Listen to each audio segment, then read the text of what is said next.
This first engagement's against Timmy. Poor boy is fighting for his life, and as a scav, I'm just trying to get any loot I can off any PMC I find, and this is the only guy I find, so I'll review my PvP analysis after this.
So the engagement, I do not want to take this far away with a shotgun. I take that first pop shot because he was looking at me, and then I rotate. I do like a U route, coming back around, utilizing cover as I'm approaching him. Once I get close enough, I decide to peek different angles. Never peek the same angle more than once. There's exceptions, of course. If you're in dorms or something, you have no other option, of course. But in an open area like this with cover all over the place, keep peeking from various angles to keep him guessing. Never let him anticipate where your next peek is going to be, if possible. So I take a few pop shots here and there, whittle him down. I try to remember to utilize the flashlight as I'm engaging him to blind him. And then eventually he kind of uses all of his utility, which thankfully didn't kill me. But good on his part for that. But the final blow was, as you saw at the very end, right as he was going towards the crane. So kind of an easy kill, kind of straightforward, but the key takeaways is getting close with the weapon. Utilize the potential of your weapons that you're using. In this case was a shotgun, so obviously get close with that. The other is utilize cover, and the third point is to never peek the same angle, as you see in this engagement here. So a few points I wanted to make. So as a rifleman, you never want to push a shotgun user for obvious reasons. The other point I want to make was there was no reason for him to relocate from the one position of cover to the crane with that great of a distance, exposing yourself too long for me to engage you, as you saw here. The last point was, as a rifle, you want to increase the distance between you and the shotgun user, obviously. That way you minimize the lethality of that shotgun against you. So keep that in mind. I like swagging on some of these nerds. Feels pretty good when you got a full-time job and a life outside the game, competing against these boys who live in their mother's basement playing 18 hours a day. I'm trying to get better at the game. If you're trying to get better at the game as well, follow along on my journey. Like and subscribe. It helps out with the algorithm. So I'm looking for PvP on this raid.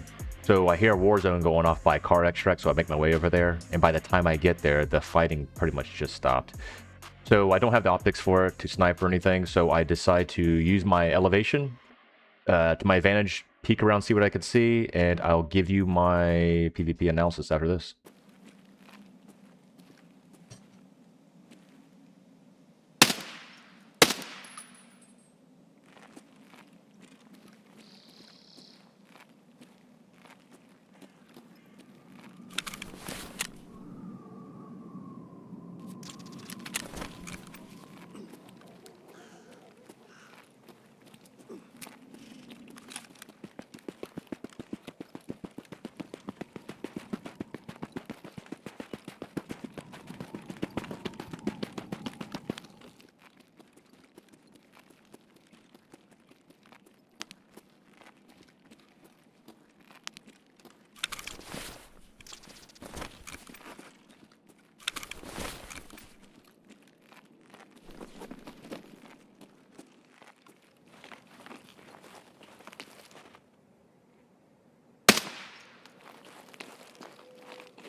So this is not fancy gunplay. This is just well-aimed shots and some maneuvering.